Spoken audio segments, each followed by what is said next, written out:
7h-10h sur Radio Courtoisie, suivez la ligne droite. Bonjour François-Xavier Giquel. Bonjour Liselotte. Alors je rappelle que vous êtes directeur des opérations chez SOS Chrétiens d'Orient. Quelles sont les nouvelles d'Orient ? Dites-nous tout.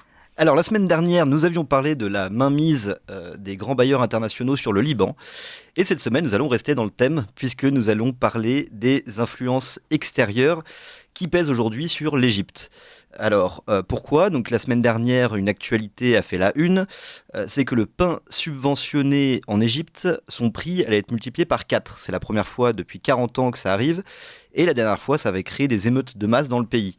Alors, quelle est donc la situation aujourd'hui de l'Égypte ? Eh bien, elle n'est pas très reluisante économiquement parlant. C'est une crise grave qui se déroule depuis plusieurs années. Alors, plusieurs facteurs en jeu, évidemment, mais les trois grands domaines économiques de l'Égypte sont touchés, à savoir une baisse du tourisme qui se poursuit depuis plusieurs années, une baisse de la fréquentation du canal de Suez, notamment du fait de la guerre au Yémen, et alors, quelque chose qui s'explique un peu moins, mais la baisse des liquidités envoyées par la diaspora aux familles restées au pays, qui ont quand même baissé de près de 30% dernièrement, et qui est une des sources principales de revenus du pays, ce qui est très inquiétant. Alors face à ça, les autorités publiques ont essayé de mettre des mesures en place, notamment des dévaluations, des baisses de subventions, j'en ai parlé en introduction, des réformes fiscales pour augmenter les gens qui sont assujettis à l'impôt, la vente d'actifs publics, mais ça ne suffit pas et c'est pour ça que le Fonds monétaire international est intervenu. Alors ça fait plusieurs années qu'un plan est mis en place, mais début mars, c'est près de 8 milliards de dollars qui ont été débloqués et évidemment sous conditions.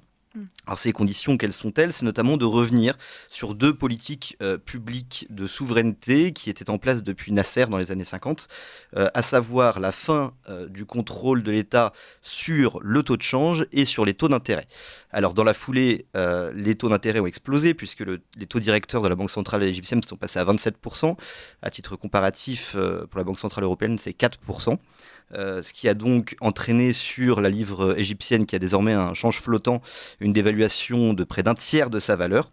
Alors tous ces efforts sont évidemment pour assurer les investisseurs internationaux et éponger la dette extérieure du pays qui est de 165 milliards de dollars, mais c'est évidemment directement au détriment de la population, puisque cette population qui vit pour ses 2 tiers sous le seuil de pauvreté subit aujourd'hui une inflation de plus de 35%, ce qui est énorme quand on compare ce qu'on connaît chez nous. Et donc, on peut aujourd'hui légitimement être inquiet pour ce pays, qui est parmi les 5 pays les plus à risque de faire défaut sur leur dette d'après les Nations Unies.